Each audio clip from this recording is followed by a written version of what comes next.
Selamat datang di channel Saparman YouTube dalam acara Belajar Bahasa Yunani Perjanjian Baru.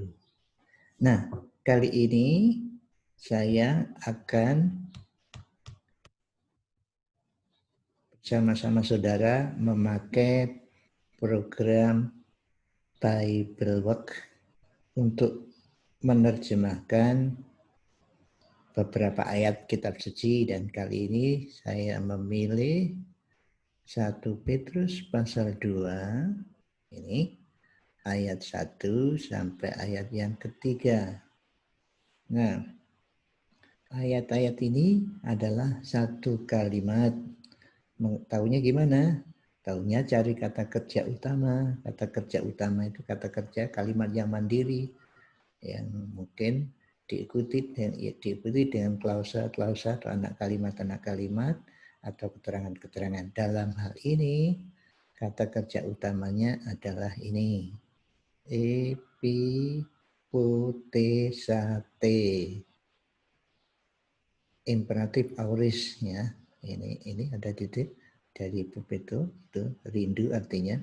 Jadi auris bolehlah merindukan. Objeknya mana? Ini gala, milk atau susu. Lalu dijelaskan lagi adolon, murni atau tak tercampur. Dijelaskan lagi reasonable, diterjemahkan bahasa Indonesia yang rohani. Nah itu ya. Jadi ini kalimat utama. Kata-kata yang lain atau anak kalimat yang klausa yang lain itu akan menjelaskan kalimat utama ini. Nah, itu perlunya kita membuat diagram. Diagram itu apa? Diagram adalah penampilan kalimat sedemikian rupa sehingga kata-kata dalam kalimat itu hubungannya jelas satu dengan yang lain dalam aturan tata bahasa. Jadi ini kata kerja, ini objek, itu jelas gambar seperti itu. Nah, caranya gimana? Ini ada cara di sini. Ini ya, klik di sini, klik. Nah, ini lalu klik. Nah, saudara mau membuat apa? Mau membuat ini misalnya 1 Petrus 2 ayat 1 sampai 3. Klik di sini, ya keluarnya. Lalu saudara buat, ini ada pembantunya cara membuatnya di sini. Ini kalau kalimat, maaf, bukan yang ini ya. Bukan yang ini. Oke. Bukan yang ini ya. Ya, yang ini. Nah, ini subjek, ini kata kerja, ini objek, begitu. Lalu ini diambil saja di sini. Ini kan kata kerjanya tadi. Oke, buat sini. Oke. Lalu objeknya mana? Gala. Lalu gala tadi diterangkan oleh apa? Lalu ada keterangan ya. Ada dijelaskan macam-macam penjelasannya. Oke. Dijelaskan oleh adalon, taruh di sini. Nah, di bawahnya lagi to logikon. Nah, seperti itu seterusnya ya. Atau adalon menjelaskan ini. Oke. Menjelaskan gala itu ya. Bisa juga menjelaskan ini. Nah, itu. Tapi kali ini saya tidak membuat sendiri ya. Mengapa? Karena di program ini sudah ada. Nah, kalau saudara tidak setuju, kalau saudara sudah pinter membuat sendiri juga tidak apa-apa. Tapi bagian ini saya setuju dan ini bagus sekali. Jadi tidak usah buat sendiri, tapi lihat di sini. Oke. Nah, di sini ada lead, Greek, anti diagrams. Diagram ini diklik. Nah, ada Matius, Markus sampai Wahyu ini. Nah, kita akan ambil 1 Petrus pasal 2 ayat 1 sampai 3. Ya, sudah keluar gitu aja. Oke. Nah, kita lihat sekarang ini ya. Kita batasi ya. Kita batasi tadi sampai apa? ayat 3 saja ya di sini ya, di sini ya. Oke. Di sini ya, oke, maaf di sini. Oke. Ini saja. Maaf. Sorry. Pakai garis merah ya sini. Mana tadi? Oke. Oke ya sini. Oke. Maaf di sini diturunkan sedikit. Iya.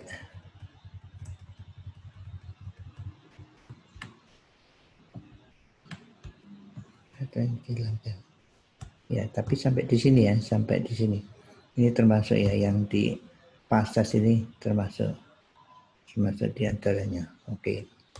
Nah, mari kita lihat kembali kalimat utamanya apa tadi di sini ya. Diterjemahkan saja di sini loh ini. Mulailah merindukan susu murni yang reasonable, itu terjemahannya, tapi bahasa Indonesia menerjemahkan yang rohani ya. Nanti saudara bisa cari kamus lalu bisa menerjemahkan yang benar seperti apa, yang cocok dengan konteks seperti apa. Oke, kembali lagi ini kalimat utama lalu dijelaskan oleh klausa-klausa atau anak kalimat. Anak kalimat yang pertama atau klausa yang pertama itu pasal ayat 1. Apetemenoi ini apetemenoi itu partisip apa ini? Aorist, medial, nominatif. Tapi ini fungsinya adalah partisip adverbial atau partisip sirkumstansial, menjelaskan merindukan itu. Menjelaskan apa? Bahasa Indonesia menerjemahkan ikut seperti kata perintah, buanglah, seperti itu kan. Tapi bisa juga sebetulnya partisip sirkumstansial menjelaskan waktu mulai merindukan susu itu. Nah, saya ambil yang ini. Jadi karena auris jadi setelah. Oke. Setelah. Oke, ini bisa di bagian pertama dulu. Saya tulis bagian pertama. Nanti kalau buat garis besar sudah beda ya. Oke. Jadi sini kita bikin itu A saja ya. Bikin A. Tapi nanti lagi-lagi kalau buat garis besar bisa berubah situ A ya. Oke, A. Oke. Jadi A. Itu. A. Buanglah kalau itu A. Setelah, kalau saya terjemahkan, setelah membuang. Atau sebetulnya ini put aside ya. Lay aside atau mengesampingkan.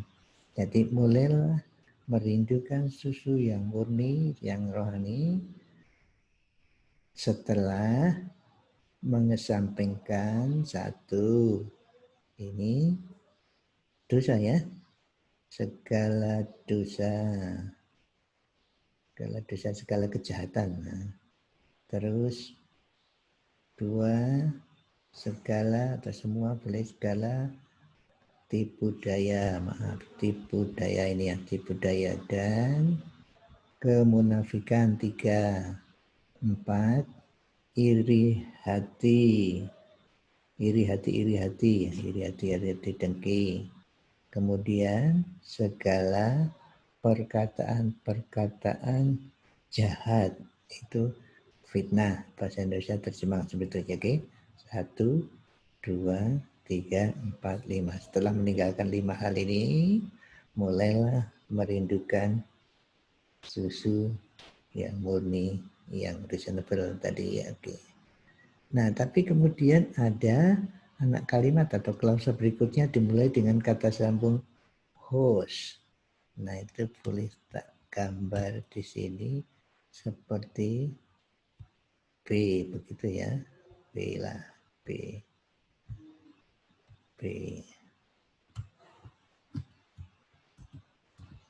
Jadi B di situ ya.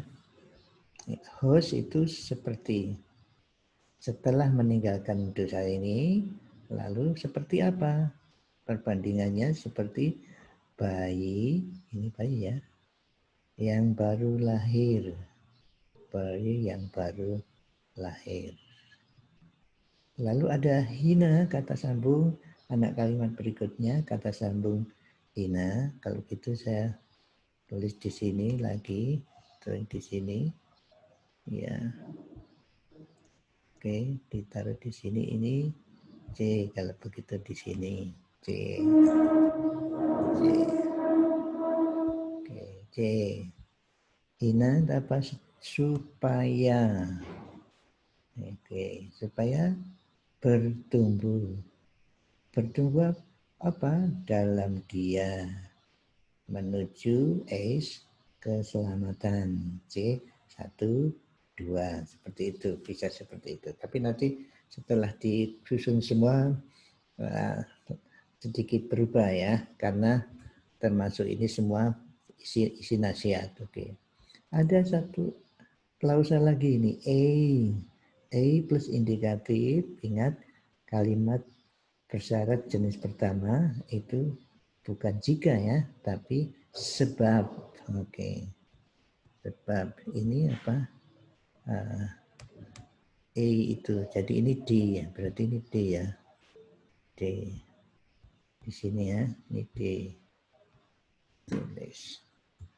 D. Oke. D. Sebab kalian telah mengecap bahwa kurios estin dimengerti Kristus, bahwa Tuhan adalah baik atau baik hati, seperti itu.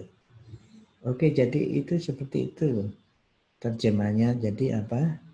Oh ya, satu lagi, ini kata ini karena itu. Nah, karena itu hubungannya di mana ini? Karena itu hubungannya itu dengan yang di atas, tentu saja dengan yang di atas ya, dengan yang di atas. Ini dengan mana? Ini dengan dihubungkan dengan mana? Dengan pasal 1, tentu saja dengan pasal 1 ya. Hubungannya dengan pasal 1. Oke. Ini pasal 1.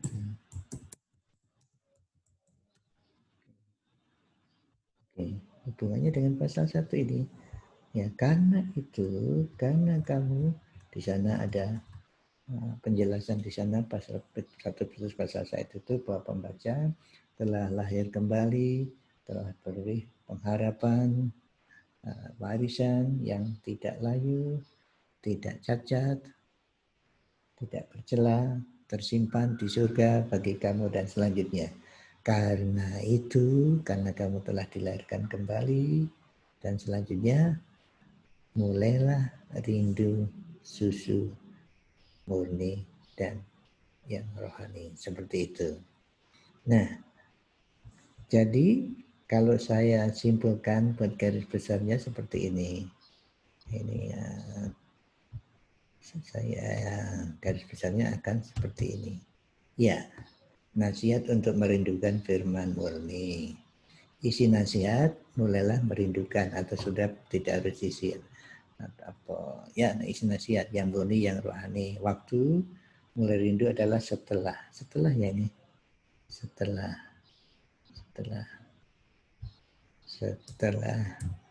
mengesampingkan dosa, tipu liar, munafik, iri, perkataan yang jahat. Perbandingan merindukan adalah seperti bayi yang baru lahir, ayat 2 ya. Tujuan mulai merindukan firman adalah supaya ya, kurang ya, supaya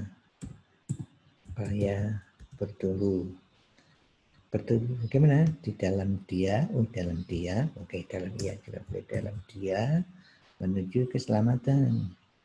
Alasan merindukan adalah oleh sebab telah mengecap bahwa Tuhan itu adalah baik. Ayat 3. Oke, dari sini Bapak Ibu bisa membuat satu khotbah atau satu renungan dari 1 Petrus 2 ayat 1 sampai 3. Ya, pasti bisa itu, yaitu apa mungkin katakanlah apa cara-cara bertumbuh secara rohani. Jadi merindukan firman Allah yang murni. Yang murni artinya apa? Mungkin dijelaskan. Yang murni ya dari Alkitab asli. Kalau penjelasannya perlu dipertimbangkan, misalnya begitu. Oke.